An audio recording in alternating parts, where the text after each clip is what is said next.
It's a very close community. It's a very good community. Everybody knows one another. I think number one, it's a blue-collar town. The people here have a sense of what a great work ethic is. I think they have a really strong sense of community.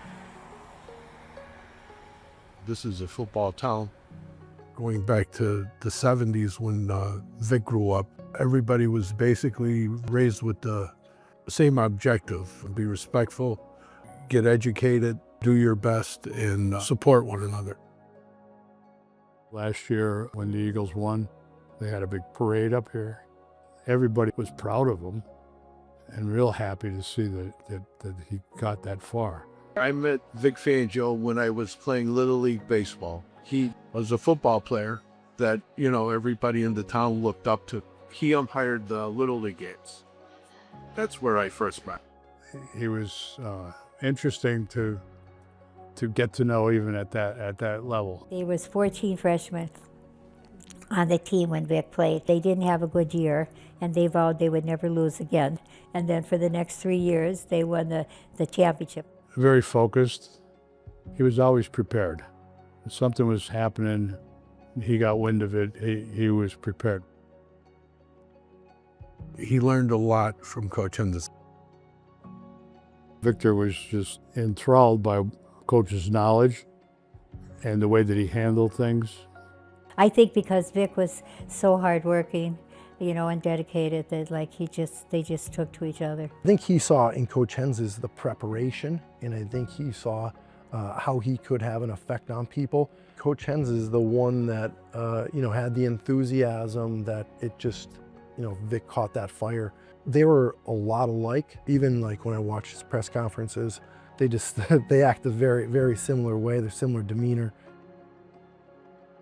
Vic was a volunteer coach. Then my senior year was when he was with us full time.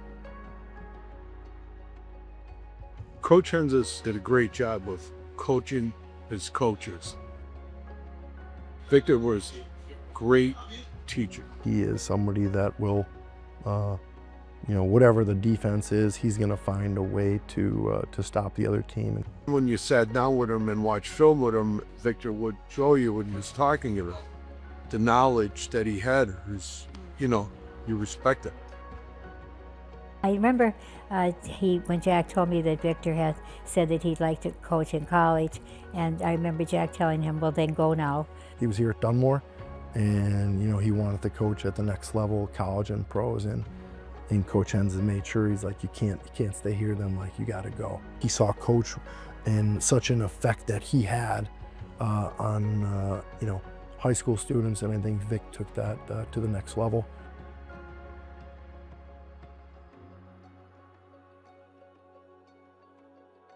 As he made his travels through the NFL, through the years, he always called Jack. He called Coach once a week.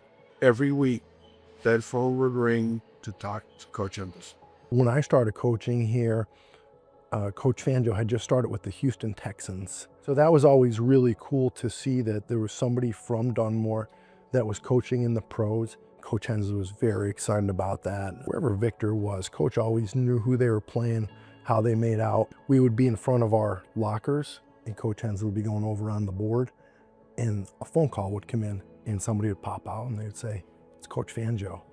And he would say, excuse me for a second, I gotta talk to Victor. And that was like, it was like the president was calling. Here you are, an NFL coach, touching base with your head coach once a week. Incredible. Jack died in July of '24. So, and Vic, he had been here maybe 2 weeks before he passed. He had seen him.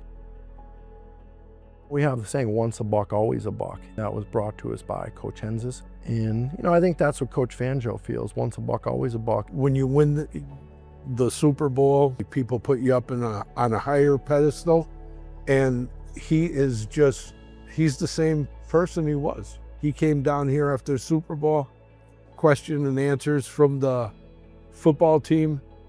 He spent an hour and a half down here. He said, if you go back 50 years, he says, I was you sitting right there.